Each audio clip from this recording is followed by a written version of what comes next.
Hey guys, it's Kevin again, and this is my review for the season premiere of the final season of Boardwalk Empire, Season 5, Episode 1, Golden Days for Boys and Girls. Now, I'm going to talk about why that was the title. There's a reason why, and we find out at the end of the episode why that is, why that's the title. Let's talk about Boardwalk Empire for a second. I was originally planning on not watching this show. I heard it's not as good as Game of Thrones or True Blood or any of those kind of shows. So I started watching the first season, really liked it, but then I'm like, I don't want to watch it. True Blood ended, I'm like, okay, I'm going to watch Boardwalk Empire because I wanted to watch an HBO show. I want an HBO show to review to you guys. So I ended up binging the fourth season, and I love the fourth season. I thought the fourth season was fantastic, especially the ending. I mean, the finale was fantastic. I was really looking forward to seeing where it was going, and I was really looking forward to this premiere because of that. Now, unfortunately, how was this premiere? This premiere was very lackluster for me. There was a lot of things I liked. I liked a lot of the storylines. I thought the Al Capone, the gangster plot, I'm not even going to talk about it. I don't even know what's going on there. I honestly have no idea what's going on there. This recap I'm using does not even talk about it, so I'm assuming it wasn't even that important, because I'm gonna be honest, guys, this was probably the worst, season premiere I've seen from any HBO show this year. That's not to say it wasn't good. It was good, but it was a little bit disappointing. Now, I understand why they did the time jump. I understand that. We're gonna talk about that in a second, but let's just get to it. We hear this, narration of this very, inspiring quote and everything, and these coins are being dropped into the water, and basically we see boys jumping and diving for the coins, and they're working fast to catch them. They pop up for air, and we're in Atlantic City in 1884, and there are people cheering on the boardwalk, and, we see this man, the Commodore, and basically this is young Nucky and young Eli, and I thought this was cool to see. I like the scene between them, definitely. I thought it was cool to see some flashbacks. A little bit more flashbacks later, we see Nucky is now in Cuba in 1931. Now, I understand why they did this. This was to show that Nucky has not changed since then. He still wants out of the gangster life. He thinks he's pretty much out of it at this point. That's why he went to Cuba, I think. We don't really know why he went to Cuba. I'm pretty sure he went to Cuba because he wanted out of the gangster life, and he thought the only way to get out of the gangster life was to go to Cuba. That's what he thought. That was, basically the only way to get himself out of this, because he didn't know how else to get out of this, and the only way was to get himself to Cuba. That's why he, is in Cuba. He's watching some boys jumping into the water, basically kind of reminiscing about the scene we just saw. That's what he is. He's basically just reminiscing about it. And I thought that was a good scene. I enjoyed that scene overall. I thought it was a good way to start the episode, definitely. I thought it was definitely good. I'm going to be honest here, guys. I was not that into Nucky's plot. I really wasn't. I like the flashbacks, but I wasn't a fan of the main plot with him in, with him in Cuba. I just was not that into it. I didn't find it that interesting. There was nothing that grasped me about it. I was not that into it. So Sally comes out to the balcony for him, and they return to the dance club, and as they're dancing, Nucky says that he just wants the deal to be nailed down. He just wants to be out of the gangster life, pretty much. That's what he wants. That's why he's there, is to get out of the gangster life. So a few minutes later, Nucky sees Wendell across the room. And yeah, so he sees Wendell, and he converses with the senator about their recent partnership. Now, the senator admits that he has some reservations about working with Nucky, as his hands aren't the cleanest. So yeah, Nucky is now working with a new business. He's now working with someone completely different, and I thought that was cool. I like seeing that. He is working with someone completely different now, and I thought that was well done in my opinion. I definitely enjoyed that, because one of the things I enjoyed about that scene was it's basically showing that Nucky's never going to get out of the gangster business. As much as he tries, he's never going to. He is always going to be a part of it, and I think that's pretty much how this show's going to end, is that Nucky's going to realize he's never going to get out of this. So then we see two little boys enter a house to visit their sick sister, and basically Nucky's father, this is another flashback, Nucky's father returns home, and they eat dinner, and bread, and, they're eating dinner and everything, and his father asks if he caught any of the gold being thrown into the sea. And Nucky says no, he wasn't quick enough, and the father slaps him and says, "You are the son of a fisherman, and what do you try to catch?" So yeah, his father was abusive, and I thought that was a good scene. I really liked the flashbacks, definitely. I thought the flashbacks were well done. Really showed us what Nucky was like before before he was, like, obsessed with the gangster and everything. I thought that was definitely cool to see. I enjoyed that. So Nucky and Sally are having coffee in Cuba, and there's a riot going on across the street, and Nucky runs into Meyer, and they make arrangements for a future meeting, and Meyer says that he is a man on vacation. He relies the news to Sally, who says slyly, she says, oh, just like you. And then we see another flashback, and Nucky is waiting in the wheat field, and they're waiting for the rich folks' carriage to stroll by, and the winds blow off their hats, which the boys quickly collect to return to the people in exchange for money. And Nucky finds a hat as the carriage is being pulled away. Inside, he finds $50.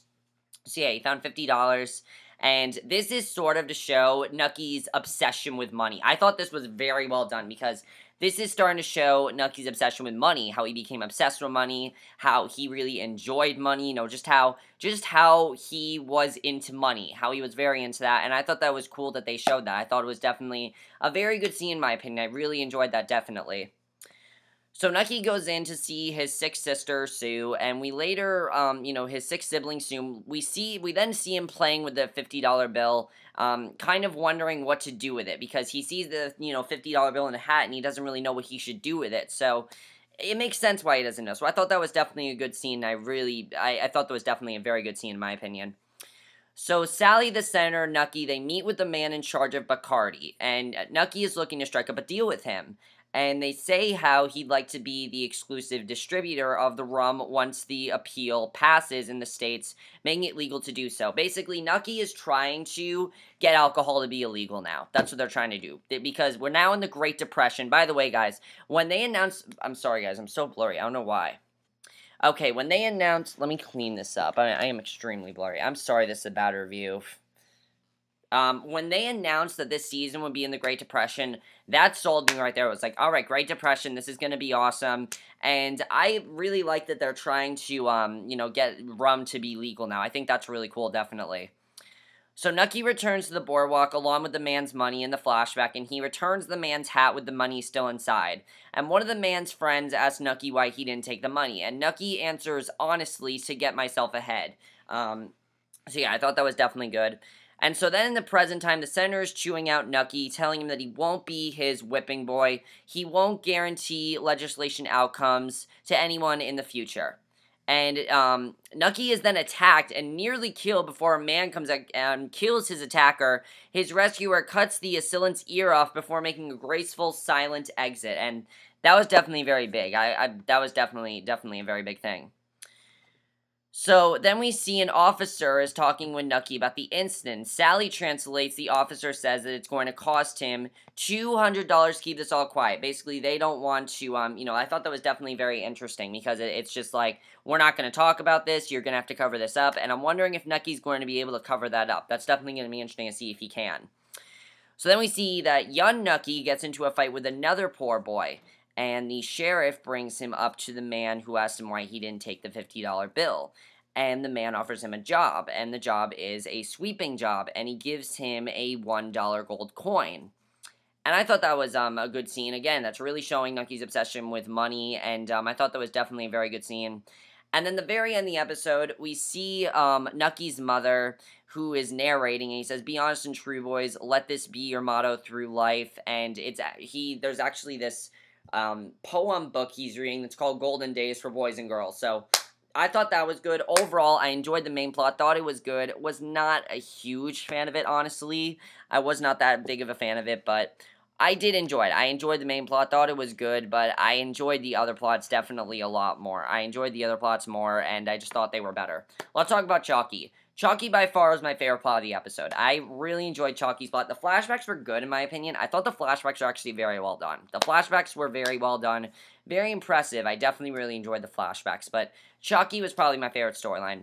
Chalky, I really like that we're seeing a more vulnerable side of Chalky this season, definitely. Chalky, he was involved in that whole, attack or whatever, so he's now going to prison, and they're being transported into a carriage, and Chalky is one of the prisoners there. And one of the things with Chalky is, you can see right away, he is very upset, obviously. Chalky is he's still, disturbed. And again, really what this time I'm trying to show is that it really no one has changed, really. Chalky hasn't changed. He's still obviously affected by Maybelle's death. I mean, that was his daughter. That was a person that, you know, he never thought would die that young, and obviously he'd still be affected by it. It makes sense why he's still affected. It does make sense, definitely.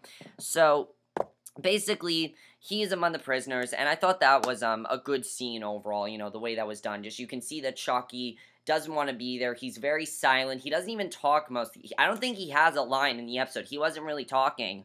All the other prisoners just seem to be talking away, and he's just, like, in complete despair the entire time. And it's just, it definitely is very sad, definitely. Very, very sad. Really hard scene to watch, definitely. So, basically, what ends up happening is, basically, you know, the prison wasn't even, like, a typical prison, you know, most prisons are inside and things like that, but this prison was basically like a concentration camp. They were chopping wood, just really hard labor, definitely, very hard labor, and, I guess that's what prisoners, I think I don't know if it's because Chalky was black, I think that's what it was. I think black prisons were a lot more harsh, and it really showed that very well in this episode, and I thought that was very well done the way they showed that. Definitely, I gotta give applause to the writers for that. That was definitely very well done. So, Chalky, though, eventually does escape, and it's just like, don't mess with Chalky, because the prisoners end up starting a riot. Nucky gets away with another prisoner, who makes a deal with him after pulling a gun on him. He almost shoots him, and, he makes a deal with him. So, it's going to be interesting to see where Chalky goes next. You know, we didn't see what happened after that, so I'm wondering what's going to happen to Chalky after that, because we did not see what happened to him after that. And after this episode, Chalky's officially my favorite character, definitely. He just, I love, like, they're trying to make us care more for him, and I definitely do care more for him, definitely. I thought his plot was the best plot of the episode. I was really into his plot, and it was just very, very good. And the last thing to talk about is Margaret, and Mr. Bennetts. Mr. Bennett, of course, you know, gave her a very hard time last year, definitely gave her a very hard time, and, he's kind of having his conversation to all of them. He's having a talk in the office, he's, talking to them, and basically, he ends up killing himself. He shoots himself in the head, and, that was huge when that happened. I was not expecting that at all, and that was just, like, we're like 5 minutes into the episode, and he shot himself in the head. I was like, holy shit, this episode is definitely not playing around, definitely. While this episode was lackluster, that was very cool, the way that was done. I was not expecting that at all, and the way they just suddenly killed him off was just huge. They didn't even, like, hesitate. It was just like, he put the gun up and he shot himself. I thought that was very well done. While it was, you know, a little bit, like, okay, that was weird because it was so early in the episode, it was very well done, and I mean, Boardwalk Empire, you know, they killed off Richard last season, so obviously, I'm not surprised they killed off someone like this, because they killed off Richard at the end of the season finale, which was very well done in my opinion, definitely. This death was handled very, very well, definitely, because this was a death that really was of a character that, yes, was important, but the thing with this character was that he was more of a villain type of character. He gave a lot of problems to Margaret. Ultimately, we're supposed to root for Margaret here, so obviously, we're supposed to root for Margaret. So, Margaret then meets with Mr. Connors, and he asks her if she's alright, and basically because, you know, obviously she just witnessed her boss kill himself, and, she says, you know, she's fine, everything, she's just a bit shaken right now. Obviously, she's a little bit shaken, it makes sense. And, Mr. Connors says that they need to get into, you know, Mr. Bennett's cabinet. That's what they need to do. Now, she's, right here, I was wondering, is she going to be let go from her job? I was wondering if that's what was going to happen here. And it does not seem like that's the case. I don't think that's the case, definitely. So basically, it is locked, and Mr. Connors asks her to call a locksmith, but she doesn't need to because she actually finds the key. She finds the key, and she found the key, so that's basically what happened there. So I guess they're going to find out what happened in his cabinet, that we didn't see anything else after that, so again, I thought this was a good premiere, but I want to talk about a few things. First of all, one thing I just thought of with Chalky, I literally just thought of this. Narcise. I think Chalky and that other prisoner are going to get their revenge on Narcise, definitely. Because Narcise is the reason why his daughter died. Yes, Richard accidentally shot her, but that bullet was supposed to be for Chalky. I mean, Narcise was the one that was like, you don't do this, your daughter's going to die, and all that kind of shit. So I definitely think Chalky's going to try to get his revenge on Narcise. Narcise is definitely going to die this season. No doubt about it. No doubt about it, Narcise going to die. When Narcise didn't die, I was actually very shocked because I just thought they'd kill him off because he was just a great character, definitely. I enjoyed his character on the show, but it was just like, I was surprised by, that he didn't die. Definitely, I was surprised by that. As far as Nucky goes, I don't know what's going to happen if he's going to be able to make alcohol illegal again. He's going to try to make it legal, and we'll have to see if he's victorious with that, definitely. We'll have to see what happens there. And definitely that's going to be interesting to see what happens. Also, I like that they're kind of showing that Nucky's really never going to be out of the gangster business. Because, everything that's happening with Al Capone is relating to Nucky being in Cuba. I thought that was definitely very well done, in my opinion. I definitely really like that stuff. The flashbacks I thought were really cool as well. I'm thinking we're going to see more of these flashbacks as the season goes on. I like that we're seeing these flashbacks because we're kind of seeing what Nucky used to be like, how he got into money, how he became obsessed with money, how he liked money so much. I thought that was really cool. I thought that was definitely very well done to see, and I really enjoyed that. And then Margaret going through, the cabinet of Mr. Bennetts. I don't know what's going to be in there. I don't know why, what they need to go through, but there's definitely something in that cabinet that they need to go through. So we'll have to see what happens. And also, is Nucky going to be able to keep quiet about the whole attack? Is he going to be able to keep quiet about it? Because, the officer told him it's going to cost you $200 to keep this all, to keep this all quiet. So is Nucky going to be able to? That's my question. That's really it for my review. Hope you guys enjoyed it. I know this was a short review, but there really wasn't much to say about this premiere. Overall, this premiere was good, definitely. It was not perfect. It was not great. It was just a really good premiere. I really enjoyed Chalky's storyline. I really enjoyed Margaret's storyline. Nucky's storyline kind of dragged on for me. It got good at the end, but the first half, I was not really into it at all. I really wasn't. I like where they're going. The preview looks like it's going to be, the next episodes are going to be a lot better. I like that the season's 8 episodes because, honestly, from this episode, you can just, I do not think this show could have done 12 more episodes. I really don't think they could have. That's in my review. Hope you guys enjoyed. See you guys in my next review, which will be my review for the season finale of The Leftovers. So I'll see you guys for that. Okay, bye.